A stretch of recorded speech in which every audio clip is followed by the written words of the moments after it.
지난주부터 이제 성경 통독 2020년 시작했습니다.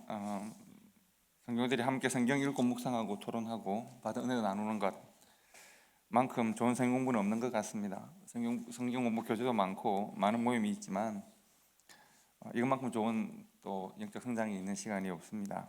이번 4달간 통독 기간 중에 말씀을 통한 특별한 은혜가 참여하는 분들에게 있기를 바라고, 또 그분들이 받은 은혜가 교회로 함께 나눠지는 또 은혜가 있기를 소망합니다. 지난 주간에는 창세기 또 출애굽기 읽었었는데요. 저는 창세기 읽을 때마다 창세기를 쭉 읽어 나가다가 늘 야곱에게서는 늘 걸립니다. 야곱은 참 특별한 사람, 독특한 사람입니다. 여러분, 야곱에 대해서 어떻게 생각을 하십니까? 그러니까 야곱은 이제 그 믿음이라고 하는 것이 한 사람의 성품이나 그 사람의 욕망을 과연 이길 수 있는가? 믿음의 힘과 욕망 혹은 성품, 이 힘이 어느 것이 강한가를 잘 보여주는 것이 한 사람이죠. 그에게 믿음이 없다고 말할 수 없습니다. 그러나 그의 삶은 좀 문제가 많죠. 그가 아버지의 집을 떠날 때 그는 제단을 쌓습니다. 베델이라고 하는 이름은 야곱이 쌓은 제단의 이름입니다. 그리고 지역의 이름입니다. 그는 하나님 앞에 자신이 베고 잤던, 노숙했던 그 베고 잤던 돌을 기둥으로 삼아서 작은 제단을 쌓았다고 했습니다. 제단에 기름을 붓고 그곳에서 예배를 드립니다. 그러니까 드릴 예물이 없으니까요. 그 제단에 기름을 붓고 예배를 드렸다는 것인데, 이것이 그에게 우리가 찾을 수 있는 신앙의 흔적입니다. 야곱은 믿음의 흔적을 가지고 있는 사람입니다. 그는 늘 고비 때마다 예배하는 사람이고 또 늘 하나님의 축복을 갈망하는 사람입니다. 그것이 그의 삶에 있는 믿음의 흔적입니다. 그럼 우리가 고민해 봐야 될 것은, 그가 하나님을 예배하고 제사를 드리는데 그의 제사와 제사 사이에 그 사이에 있는 삶에서 그가 하나님께 예배했던 삶의 흔적이 나타나지 않는다는 겁니다. 예배의 향기가 그 이후의 삶에서 드러나야 하는데 향기가 나는 삶은 아니었습니다. 예를 들면 그가 베델에서 하나님께 예배를 드리고 이제 라반의 집, 외삼촌 라반의 집에서 20년을 삽니다. 그는 그 20년 동안 큰 부자가 되었고 큰 가족을 이루었습니다. 그의 20년을 요약하면, 저는 그의 20년이 믿음과 기도의 삶 이렇게 요약되면 좋겠지만, 야곱의 라반의 집에서 20년은 그야말로 생존을 위한 몸부림, 욕망의 몸부림이었습니다. 생존과 욕망의 몸부림이 야곱의 20년이라고 말할 수 있겠습니다. 그에게서 그 20년 동안 하나님을 예배하는 성도로서의 경건하고 넉넉하고 여유 있는 삶을 발견할 수가 없습니다. 그래서 그는 고향을 떠날 때 아버지를 속였고 형과 원수가 되었지 않습니까? 그리고 하나님께 예배하고 20년 지나서 고향으로 돌아갈 때 역시 장인과 싸웠고 장인의 아들들과 원수가 되어서 고향으로 돌아옵니다. 그에게서 예배하는 성도의 향기를 발견하기는 참 어렵습니다. 원래 예배하는 성도의 향기는 관계를 통해서 드러나야 하는데 그의 관계는 늘 그렇습니다. 자신의 욕망에 희생당하는 수많은 사람들을 만들어냅니다. 그가 고향으로 돌아올 때 아주 유명한 이야기 하나를 만들죠. 그가 야복 강가에서 노숙하면서 하나님의 사자를 만나고 하나님의 사자와 씨름했다고 했습니다. 여기서 말하는 씨름이라는 것을 전통 민속 경기쯤으로 생각하시면 곤란합니다. 천하자사 만만세의 그런 씨름이 아닙니다. 어떤 씨름입니까? 하나님의 사자가 그를 만나 주었을 때, 나의 기도를 내 방식대로 들어주십시오. 나는 내 소원이 내 방식대로 이루어지기를 원합니다. 그래서 그 방식이 이루어질 때까지 하나님의 사자를 놓지 않았다는 겁니다. 하나님의 사자가 그를 뿌리치려고 해도 놓지 않았다는 겁니다. 심지어 하나님의 사자가 그의 환도뼈를 쳐서 다리를 상하게 해도 놓지 않았습니다. 내 소원을 들어달라는 것이죠. 그리고 자신의 소원대로 그는 형과 화해합니다. 내가 잘해서 화해하는 것이 아니라 형이 긍휼한 마음을 품어서 화해를 하고, 그리고 그의 삶의 위험 요소가 사라집니다. 여러분 생각해 보시면, 그 아버지의 집을 떠날 때 적대적 관계가 있었습니다. 그런데 하나님이 그것을 해결해 주십니다. 그가 장인의 집을 떠날 때 적대적 관계가 있습니다. 그런데 장인의 집을 멀리 떠나버려서 다시는 만나지 않습니다. 하나님이 그가 베델을 떠날 때, 아버지의 집을 떠나서 베델에서 하나님 앞에 제단을 쌓을 때 그가 기도했던 그대로를 다 받아주셨습니다. 하나님, 나를 평안히 이곳으로 돌아오게 하시면 내가 하나님을 나의 하나님으로, 내가 나의 10분의 1을 내가 나의 삶을 하나님 앞에 헌신하겠습니다라고 약속했던 그 평안의 때가 그에게 임하였습니다. 모든 적대적 관계도 사라지고 원수도 이제 없는 것 같고 내 삶의 모든 문제가 하나도 남지 않았습니다. 무엇만 남아 있을까요? 예배만 남아 있습니다. 내가 다시 이곳에 와서 하나님께 예배하고 하나님을 찬양하겠습니다고 했던 그 예배를 그가 잊고 있습니다. 내가 하나님의 사람으로 살겠습니다는 하나님 앞에 소원을 잊고 말았습니다. 여러분, 예배의 향기는 삶으로 나타납니다. 관계로 나타나고 나의 변화를 통해 나타납니다. 인격과 습관이 변해야 예배의 향기가 나타나는 겁니다. 그런데 야곱에게서는 그것이 나타나지 않습니다. 야곱은 자기의 삶에 문제가 생겼을 때 비로소 내가 베델로 올라가야 했었지, 하나님이 그를 베델로 부르실 때 비로소 베델로 다시 올라가서 다시 예배합니다. 예배의 향기를 잃었던 야곱의 삶은 예배를 드리는 사람이었지만 그의 삶에서 예배의 향기가 나타나지 않습니다. 이것은 그의 아들들의 삶에서 그대로 나타납니다. 여러분, 야곱에게 있는 믿음과 예배의 흔적이 요셉에게 전달되었다면 향기 없는 예배, 향기 없는 삶, 예배의 향기가 없는 삶의 흔적은 나머지 모든 아들들에게 그대로 다 드러나게 됩니다. 어떻게 보면 야곱은 우리가 많이 고민해야 될 사람입니다. 기억하셔야 합니다. 우리가 하나님께 드리는 예배, 이 예배의 향기는 예배 이후에 우리의 삶의 변화와 관계와 우리의 삶의 열매로 통하여 나타나게 되어 있습니다. 우리가 비슷한 예 하나를, 여러분 베델이라는 이름을 기억하시고 또 하나 여러분이 기억하셔야 될 장소가 하나 더 있습니다. 바로 실로암이라는 장소입니다. 실로암 하면 한국 군대에서 제일 인기 좋은 노래입니다. 아십니까? 어두운 밤에 캄캄한 밤에 실로암 있습니다. 실로암에 대해서 말씀을 드리면 이렇습니다. 요한복음 9장에 보시면 예수님과 제자들이 길을 가다가 길에서 나면서부터 맹인이 된 한 사람을 만납니다. 제자들이 예수님께 묻습니다. 예수님, 이 사람이 나면서부터 맹인 되었다는데 누구 죄 때문일까요? 이 사람은 도대체 나면서부터 죄를 지었을까요? 아니면 그 부모가 죄를 지었을까요? 이것이 당시의 유대의 종교의식입니다. 유대인들의 종교의식입니다. 분명히 이러한 불행을 가지고 태어난 것을 보니 죄가 있음에 틀림이 없어. 본인의 죄이든지, 즉 나면서부터 죄를 안고 태어난 사람이든지 아니면 그 부모가 엄청난 죄를 지었든지. 예수님은 그렇지 않다고 말씀하십니다. 예수님은 그의 삶을 통해서 하나님의 역사하심을 하나님께서 영광 받으시기 위함이다 라고 말을 합니다. 죄의 문제가 아니라는 것입니다. 여기서 여러분 오해하지 않으셔야 합니다. 사실 이것을 잘못 이해하시면 이렇게 이해할 수 있습니다. 그렇지, 죄의 문제는 아니지. 그렇다면 하나님께서 이 사람을 이렇게 소경으로 만드신 것, 맹인으로 만드신 것은 예수님이 이 사람을 만나서 이 사람을 고쳐서 하나님께서 하나님의 역사하심과 하나님의 능력을 이렇게 보여주실 때 하나님이 영광을 받으시기 때문에 하나님이 영광 받으시기 위해서 이 사람에게 불행을 허락하셨는가, 이렇게 우리가 오해할 수 있습니다. 이런 방식으로 우리가 성경을 이해하고 해석하는 것은 정말 잘못된 것입니다.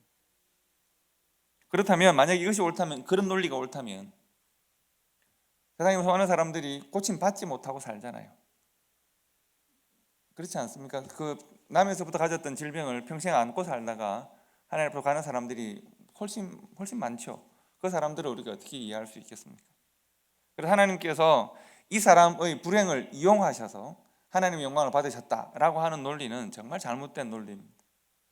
이 사람이 죄 때문에 이렇습니다. 또 잘못된 논리고, 그렇다면 하나님이 이 사람의 질병을 고치는 과정을 통해 영광 받으시기 위함인가, 이 사람의 질병을 이용하시는가 하는 것도 잘못된 것입니다. 잘못된 신학적 논리입니다. 예수님이 말씀은 뭔가 하면 그가 고침을 받아서 내가 하나님께 영광 돌리려고 한다가 아니라 그의 존재 자체가 하나님 앞에서 이미 영광된 은혜 가운데 있는 존재라고 하는 것입니다. 여러분, 우리가 사람이 볼 때 이 사람이 좀 더 탁월한 능력을 가지고 태어나면 복이 있는 것 같고, 이 사람이 신체적 결함이 있으면 불행인 것 같지만, 사람이 볼 때는 그러하지만 하나님 앞에서 그것이 무슨 차이가 있겠습니까? 사람의 시각으로 볼 때 맹인으로 태어났으면 불행이고 죄의 결과처럼 보일 수도 있지만, 그러나 하나님 앞에서 그도 하나님의 백성, 그도 이스라엘의 백성이고 하나님의 자녀이고 하나님의 긍휼과 은혜 가운데 있는 한 사람입니다. 그도 하나님이 지으신 가장 아름다운 피조물입니다. 그도 하나님께 영광을 돌리고 하나님 영광을 받으실 존재입니다. 그의 신체적인 결함과 관계없이 그는 하나님 앞에 사랑받는 존재다라고 하는 것입니다. 그리고 예수님께서는 그가 하나님 앞에 사랑받을 존재임을 그 이후의 과정을 통하여 보여주십니다. 그도 예수 그리스도의 긍휼함의 대상입니다. 오히려 그가 신체 결함을 통해 긍휼함의 대상이 되는 것을 예수님 앞에 보여주었다면 그를 죄인으로 정죄하는 바리새인들은 그 긍휼함조차도 잊지 못하지 않습니까? 예수님은 지금 그 이야기를 하고 있습니다. 그도 이스라엘 백성이요 하나님의 긍휼함의 대상입니다. 예수님은 그를 부르시고 그의 눈에 진흙을 바르시고 실로암에 가서 씻으라고 말씀하십니다. 그가 눈을 떠서 보게 되었습니다. 동네 사람들이 난리가 났습니다. 우리가 어릴 때부터 이 사람을 보아서 알고 있습니다. 이 사람은 어릴 때부터 맹인이었고 구걸하며 살았는데 어떻게 그가 보게 되었을까? 그래서 그 사람에게 당연히 물을 수 있지 않겠습니까? 도대체 어떻게? 왜? 어떻게 하다가 너가 보게 되었니? 9장 11절에 보시면 대답하되 예수라고 하는 사람이 나를 만나주고 내 눈에 진흙을 이겨서 눈에 발랐고 나로 실로암에 가서 씻으라 했고 그래서 그 말대로 했더니 내가 보게 되었습니다. 동네 사람들이 도대체 이 현상이 해석되지가 않습니다. 어떻게 이럴 수가 있지? 그래서 이 사람을 데리고 바리새인에게로 갑니다. 바리새인들은 압니다. 예수가 또 큰 사고를 쳤구나.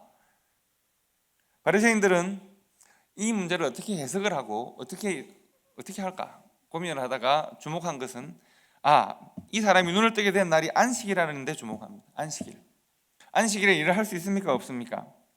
안식일에 일을 하지 못하는데 왜 안식일에 병을 고쳤는가에 집중합니다. 하나님이 정하신 안식일을 어긴 것을 보니까 틀림없이 죄인이거나 죄인 중에 개수가 분명하다. 그래서 눈을 뜬 맹인에게 이제 더 이상 맹인이 아닌 것이죠. 계속 추궁을 합니다. 안식일에 죄를 범한 것이지 너도 죄인이고 그도 죄인이지 안식일을 어떻게 어길 수가 있는지를 계속 묻습니다. 하지만 이 사람이 같은 대답을 반복하고 도대체 너하고는 말이 통하지 않는다. 부모를 데리고 와봐라. 부모에게 묻습니다. 아들이 이렇게 되었는데 어떻게 안식일에 죄를 범할 수 있는가? 부모 입장에서 할 말이 없어서 우리 아들이 이미 성인이니까 아들한테 물어보시지요. 내가 아는 것은 내 아들이 태어날 때부터 맹인이었고 그러나 이때까지 맹인으로 살다가 예수라는 사람을 만나고 눈을 뜨게 되었는데 자꾸 죄인이라고 하니까 참 답답합니다. 우리 아들을 다시 만나보십시오. 그래서 바리새인들이 다시 그 아들을 만나서 바리새인들과 아들의 대화가 참 흥미롭습니다. 이 대화를 조금 성경에 나와 있는 대화를 좀 각색하면 이렇습니다. 이제 바리새인들이 아들에게 묻습니다. 너 안식일에 일을 하면 안 되는 거 알지? 네. 안식일에 병을 고친 거 율법에 어긋난 일이지? 네. 그러니까 너를 안식일 일을 해서 너를 고친 예수는 죄인인 거지? 그가 죄인인지 아닌지는 내가 모르겠고 내가 다만 아는 것은 원래 나는 맹인이었다가 그를 만나서 나는 지금 보게 된 이것만 내가 알고 있습니다. 그러니까 결국 너를 눈 뜨게 한 것이 안식일에 일한 거잖아. 도대체 어떻게 네 눈을 뜨게 한단 말이냐? 답답하시네요. 내가 몇 번은 똑같은 말을 하는데 내가 알고 있는 것은 그 사람이 나에게 이런 일을 했고 내가 눈을 떴다는 것인데 가만히 보니까 당신들 정말 이 사람 일에 대해 관심이 많은 것 같은데 제가 그 사람을 당신들 선생님으로 소개를 해드릴까요? 맹인이 이 사람들을 비꼬는 겁니다. 지금 당신들도 보니까 이 사람의 가르침에 관심이 많으신 것 같은데 당신들도 그 사람의 제자가 되려는 건가요? 그러자 바리새인들이 화를 내죠. 떼끼놈 하고 화를 내죠. 내가 지금 우리를 놀리냐? 우리는 모세의 제자란 말이다. 그 참 이상하네. 성경에 보면 이상하네라고 하는 말이 반복되어 나옵니다. 이 맹인이었던 사람이 이상하다. 당신은 도대체 무슨 말을 하는지 모르겠다. 하나님이 죄인의 기도를 들으실까? 아니지 않는가? 하나님의 뜻대로 행하는 선한 사람들의 기도를 들으신다고 했는데 하나님이 보내신 사람이 아니면 어떻게 맹인이었던 내 눈을 뜨게 하고 나에게 자유를 주겠는가? 죄인이 어떻게 이런 역사를 할 수 있는가? 나는 당신들이 무슨 말하는지를 모르겠다. 그러자 바리새인들이 논리에서 지고 말에서도 져서 썩물러 가라 이놈아 하고는 맹인을 쫓아냈다는 것이죠. 우리 이 장면에서 아주 중요한 것을 발견할 수 있습니다. 여러분, 예배라고 하는 것은 사람이 하나님을 만나는 일입니다. 예배는 사람이 하나님을 만나는 일입니다. 땅의 사람이 하늘의 하나님을 만나는 일이 예배입니다. 그는 예수 그리스도를 만났고 자신도 모르는 사이에 그는 예배로 들어갔었습니다. 자신도 모르는 사이에 그는 성령 하나님 인도하심을 받았고 예수 그리스도의 사랑을 힘입었고 긍휼하심을 힘입었고 하나님의 은혜를 누리게 되었습니다. 여러분, 그는 이전에 아무것도 보이지 않는 삶을 살았습니다. 절망과 패배가 그의 정서였습니다. 원망과 한숨이 그의 생각이었습니다. 그런데 그렇게 가득 차 있던 그의 삶에 생명과 기쁨이 넘칩니다. 그가 예배자의 향기가 무엇인지를 지금 우리들에게 말하고 있습니다. 그 예배의 향기를 세 가지로 나눠 생각할 수 있습니다. 그 모든 향기는 변화를 통해 나타납니다. 그가 변화되었습니다. 어떤 변화가 되었습니까? 고침을 받고 눈에 보이는 뚜렷하고 분명한 변화를 그는 지금 증거하고 있습니다. 모든 사람이 그의 변화에 대하여 놀랍니다. 예배자의 변화, 예배자의 삶의 변화, 모습의 변화는 이 맹인이었다고 고침받은 사람에게 나타나고 초대교회의 모든 성도들에게도 나타났고, 그리고 우리 한국의 초대교회, 고한말의 일제시대 때의 초대교회도 그대로 예배자의 변화는 나타나고 있습니다. 여러분, 2000년 전의 초대교회와 고한말의 우리 한국의 초대교회는 모습이 비슷했습니다. 식민지의 고통을 당하고 있었습니다. 식민지의 백성으로 살고 종이었고 노예로 살고 맹인이기 때문에 앞이 보이지 않는 것이 아니라 역사적인 어두움과 사회적인 부조리 때문에 내 삶의 앞길을 내다볼 수 없는, 전망할 수 없는 그러한 암울한 삶을 살던 사람들에게 복음이 들어가서 그들이 자신의 삶을 새롭게 해석하고 새롭게 전망할 수 있는 때를 맞이하게 된 것입니다. 그들이 하나님을 바라보면서 비로소 자신의 인생의 길을 새롭게 전망하고 설명할 수 있는 삶을 살게 됩니다. 이것이 가장 중요한 변화입니다. 그들이 변화되었습니다. 초대교회 성도들이 누가 보아도 그 삶이 변화되는 것. 이전에는 주어진 대로 살았지만 이제는 비전을 가지고 사는 것. 이전에는 내가 맹인이면 맹인으로 살고 내가 종이면 종으로 살고 내가 주어진 환경 속에 굴복하며 살았다라고 하면 이제는 하나님의 자녀가 되고 하나님의 백성이 되어서 내가 내 인생에 하나님 나에게 보여주시는 그 빛을 바라보고 내가 그 빛을 향하여 나아가는 삶을 사는 것이 가장 큰 변화입니다. 삶의 변화가 가장 중요합니다. 그리고 그는 또 변화됩니다. 뭐가 변화되느냐 하면 맹인이었다고 고침을 받는 것 이상의 변화가 그의 삶에 발생합니다. 그것은 관계의 변화입니다. 관계의 혁명적 변화가 일어납니다. 그는 태어나면서부터 다른 사람과 눈 마주칠 수 없는 사람입니다. 사람들이 태어나면서부터 죄에 대하여 말했습니다. 어린 아기에게 얘가 죄가 있거나 부모가 죄가 있거나 얼마나 이것이 악한 평가입니까? 악한 판단입니까? 그런데 최초로 자신을 죄로 바라보지 않는 한 사람을 만났습니다. 하나님 은혜와 긍휼로 자신을 바라봐주는 한 사람, 바로 하나님 자신이었습니다. 내가 너를 지었는데 너는 죄로 말미암아 태어난 것이 아니고 너는 나의 사랑과 긍휼함의 대상임을 확인하는 예수 그리스도의 만남입니다. 예수님과의 만남은 그를 변화시켰습니다. 그리고 그가 어떤 사람이 되었는지를 잘 보시기 바랍니다. 사람들이 와서 그의 변화를 물어봅니다. 어떻게 너가 이렇게 변화되었는가? 바리새인들은 그에게 부정직한 대답을 강요합니다. 고침은 내가 받긴 받았는데 어려서부터 내가 이 사람들에게 눌림을 받고 살았지 않습니까? 유대사회의 권력자이지 않습니까? 그런데 그 앞에서 지금 이 소경이었다가 맹인에도 눈을 뜬 이 사람은 당당하고 담담하게 자신의 입장을 정확하게 말합니다. 이상하다. 당신들은 지금 이상한 말을, 잘못된 말을 하고 있다. 나는 내가 나면서부터 소경되었던 것을 알고 있고 하나님은 그 보내신 사람을 통하여 역사하시는 걸 알고 있고 나는 그를 통하여 눈을 떴다는 것을 내가 알고 있고 그런데 왜 당신들은 나에게 거짓말을 강요하는가? 권력도 돈도 명예도 그 어떠한 힘도 이 사람을 지금 억누르거나 억압하지 못합니다. 나는 내가 아는 바가 있고 내가 믿는 바가 있고 내가 경험한 바가 있는데 나는 그 사람을 통하여 새로운 생명과 빛을 발견하게 되었고 그것은 진리이기 때문에 그는 아주 단순하게 자신이 아는 바를 당당하게 말합니다. 바리새인들에게 쫓겨나서 그가 예수님을 두 번째 만나는 장면 아주 인상적입니다. 예수께서 그들이 그 사람을 쫓아냈다는 말을 들으셨더니 그를 만나사 이르시되 네가 인자를 믿느냐? 대답하여 이르되 주여 그가 누시오니까 내가 믿고자 하나이다. 예수께서 이르시되 내가 그를 보았거니와 지금 너와 말하는 자가 그이니라. 이르되 주여 내가 믿나이다 하고 절하는지라. 이렇게 되어 있습니다. 이 사람은 단순합니다. 복음을 발견한 사람은 단순합니다. 믿음이란 이런 것입니다. 믿음은 군더더기가 없습니다. 믿음은 단순한 것입니다. 예배하는 성도는 예배에서 능력과 힘과 용기와 지혜를 얻습니다. 그리고 이 믿음을 가지고 내가 이 믿음을 내가 품었기 때문에 나는 이미 다른 존재가 되었기 때문에 나는 이 믿음이 발생하기 전에는 나는 남에서부터 어려움을 가지고 태어난 사람이고 나는 식민지의 백성이고 나는 노예이고 나는 세상에 내세울 것 아무것도 없는 사람이었지만 이 복음이 나에게 들어오고 난 다음 내가 만난 예수는 나를 다른 사람으로 변화시키고 세상과 내가 관계를 맺는 방식을 변화시킵니다. 이전에는 말씀드린 대로 그가 힘에, 돈에, 지식에, 권력에 굴종하지 않을 수 없는 삶을 살았다면 이제는 세상에 대하여 당당한 세상과 내가 새로운 관계를 맺는 사람이 되었습니다. 세 번째 그의 변화는 그의 말에서 나옵니다. 여러분, 그는 무엇을 말해야 될지 아는 사람이 되었습니다. 여러분, 그를 앞에 세워놓은 바리새인들이 꽤 논리적으로 말하지 않습니까? 자, 너 지금 눈을 뜨게 되었는데 눈 똑바로 뜨고 나를 봐봐봐.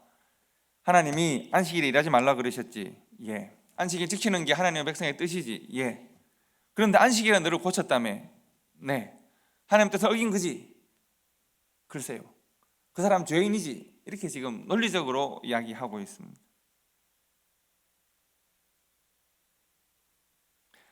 내가 태어났을 때 나와 내 부모를 죄인으로 만들었던 그 논리가 나를 고침받았는데 고침받은 나의 이 행위를 죄로 나를 고친 내게 은혜를 베푼 그를 죄인으로 지금 만들고 있는 것입니다. 성경을 논리의 근거로 삼았지만 반성경적이고 비성경적인 논리를 그에게 적용하고 있습니다. 그런데 이 사람은 유대사회의 지도자이고 어려서부터 그에게 억눌림을 받았을 바리새인들에게 이 맹인이 고침받은 이 사람이 무엇을 말해야 될지를 아는 사람입니다. 왜냐하면 이 맹인은 진리를 말하고 있기 때문에 그렇습니다. 그는 오히려 바리새인들과의 대화를 주도하고 그들을 조롱하기도 합니다. 당신들은 참 이상한 사람들이네. 당신들도 예수께 좀 배우시는 게 어때요? 하나님을 예배하는 사람은 세상에 나가서 무엇을 말해야 될지를 압니다. 하나님은 베드로 사도를 통하여 말씀하시기를 이렇게 권면하셨습니다. 너희 마음에 그리스도를 주로 삼아 거룩하게 하고 너희 속에 있는 소망에 관한 이유를 묻는 자들에게 너희 속에 있는 소망에 관한 이유를 묻는 자에게는 대답할 것을 준비하되 항상 준비하되 온유와 두려움으로 하고라고 했습니다. 예배자는 한 예배자로 여러분 각 개인은 세상을 만납니다. 예배한 사람으로 세상을 만납니다. 저 또한 마찬가지입니다. 저 외에는 세상이죠. 만납니다. 그리고 우리는 하나님께서 우리에게 허락하신 복음을 따라서 세상에 대하여 무엇을 말할지를 아는 사람이 되어야 합니다. 예배자는 세상에 대하여 무엇을 말해야 될지를 아는 사람입니다. 오늘날 교회는, 오늘날 성도는 세상에 대하여 무엇을 말하고 있는가? 우리가 말해야 될 것을 세상에 대하여 제대로 말하고 있는가? 아니면 세상이 우리들에게 논리를 가르치고 말을 가르쳐서 우리에게 세상의 말을 반복하게 하는가? 우리가 세상의 논리로, 세상의 뜻으로 우리가 예수는 믿고 논리는 세상적 논리를, 예수는 믿고 가치는 세상적 가치를 가지고 살아가는 것은 아닌가? 우리가 고민해야 합니다. 이제 우리가 세 번째 장소로 옮겨가면 사마리아 수가성이라는 조그만 동네입니다. 첫 번째 동네는 원래 어디였죠? 제가 처음 말씀드린 지역은 어디였습니까? 베델이었습니다. 두 번째는 어디였습니까? 실로암이고, 세 번째는 이제 수가성으로 왔습니다. 사마리아의 수가성입니다. 이 한 여인의 변화를 통해서 우리가 예배의 능력을 다시 한번 확인할 수가 있겠습니다. 이 여인이 우리 지난주에 말씀 나눈 대로 예수님을 만나고 예배에 관하여 토론을 했습니다. 그리고 어떻게 예배하는 것이 참된 예배인지를 배웠습니다. 그리고 너무 놀랐습니다. 이 여인이 오늘 본문 말씀을 보시면 원래 물동이를 들고 물 기르러 왔다가 물동이를 버리고 자신의 살던 마을로 돌아가서 이 여인이 크게 외칩니다. 그야말로 shout out 합니다. 이 말은, 이 짧은 이 여인이 외쳤던 이 말은 교회가 2000년 동안 반복하고 있는 가장 핵심적인 말입니다. 어떤 말일까요? 와서 보라라고 하는 겁니다. 와서 보라, come and see 라고 하는 말입니다. 동네 사람들에게 와서 보라, 오늘 좀 와서 좀 보자 라고 말을 합니다. 이 말이 왜 중요할까요? 이 말은 그녀의 변화의 증거이기 때문에 그렇습니다.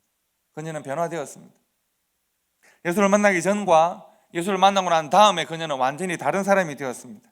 누구나 느낄 수 있는 분명하고 확실한 차이가 있습니다. 예수를 만나서 예배하고 복음을 받아들이고 난 다음 복음은 그녀를 다른 사람으로 만듭니다. 이전에는 사람들로부터 떠나고 분리되고 사람들 사이에 숨는, 사람들을 피해 숨는 것이 그녀의 일상이라고 하면 이제는 사람들에게 찾아가고 그들에게 말을 시작했습니다. 이것이 예배의 향기이자 증거입니다. 그녀의 가장 중요한 것은 변화, 삶의 변화를 통하여 예배의 향기를 지금 드러내기 시작했다는 것입니다. 또한 그녀는 변화되었습니다. 무엇으로 변화되었는 걸 나타냅니까? 그녀가 세상과의 관계가 변화되었습니다. 그녀가 세상과 만드는 관계의 혁명적 변화가 있습니다.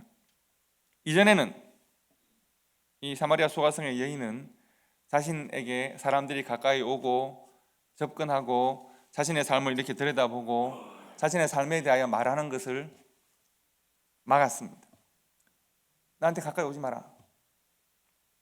나를 알려고 하지 말아라. 나에 대해서 말하지 마라. 왜 그렇습니까? 부끄러움이 많고 수치가 많습니다. 예수님은 자신을 한눈에 다 알아보셨습니다. 그리고 자신의 삶의 진리를 말씀하십니다.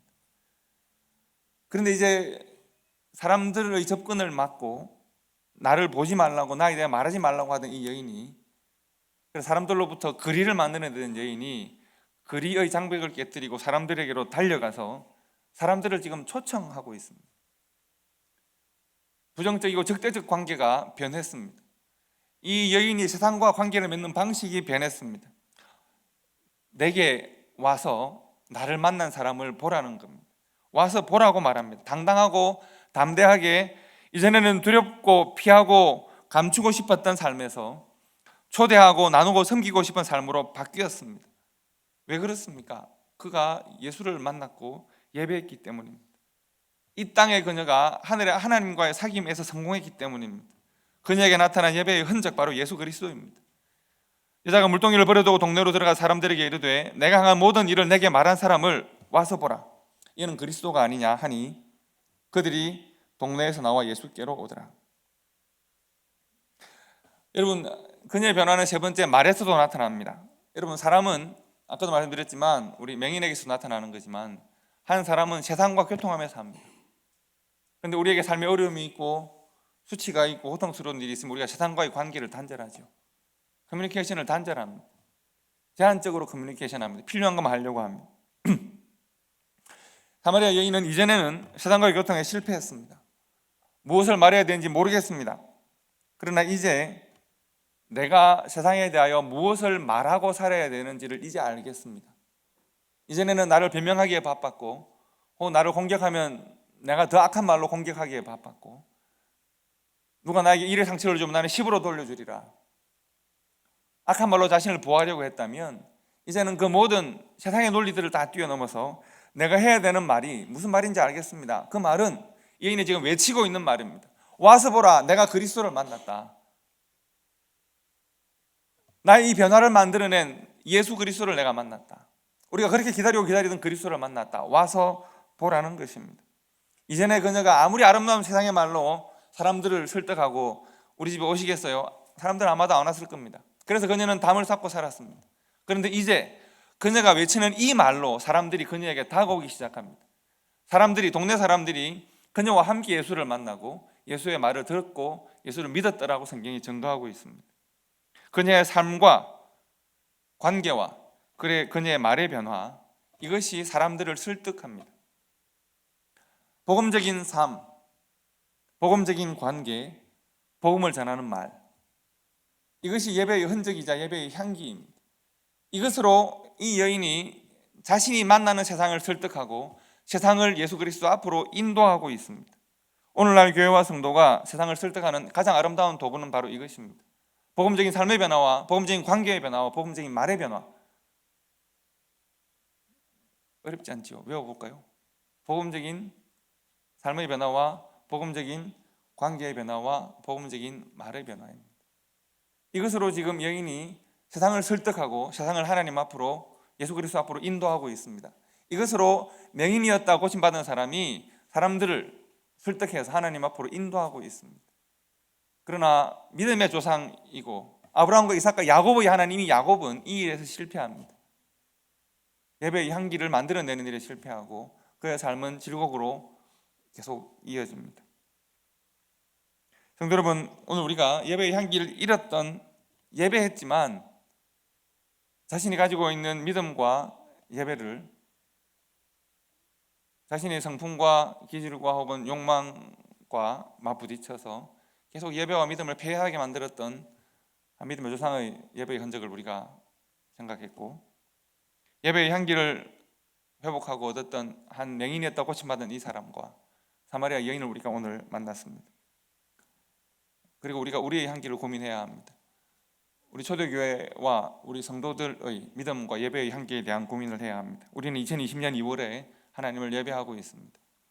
예배했으므로, 우리가 하나님께 예배했으므로 이제 우리가 또 예배하기까지 우리의 삶에는 어떤 향기가 예배의 증거로 나타나야 하겠습니까? 우리는 과연 어떻게 살고 어떻게 증거하고 어떻게 말해야 하겠습니까? 세상은 우리의 예배로 인한 우리의 삶의 변화를 느끼고 발견하고 세상은 놀라고 있습니까? 예배하는 우리는 우리가 만들어낸 예배의 향기로 세상을 예수 그리스도 앞으로 인도하는 그 향기를 예수 그리스도의 복음의 능력으로 사용하고 있습니까? 아니면 예배하고 향기 없는 삶으로 능력 없는 복음으로 만들고 있습니까? 우리에게 그 향기가 있는지를 우리가 고민하고, 이제 우리가 예배한 성도가 되어서 예배의 향기, 예수 그리스도를 만난 증거를 세상 가운데 전하고 그것으로 세상을 설득하고 주님 앞으로 세상을 인도할 수 있는 우리 초대교회가 성도가 될 수 있기를 주님의 이름으로 축복합니다. 기도하겠습니다.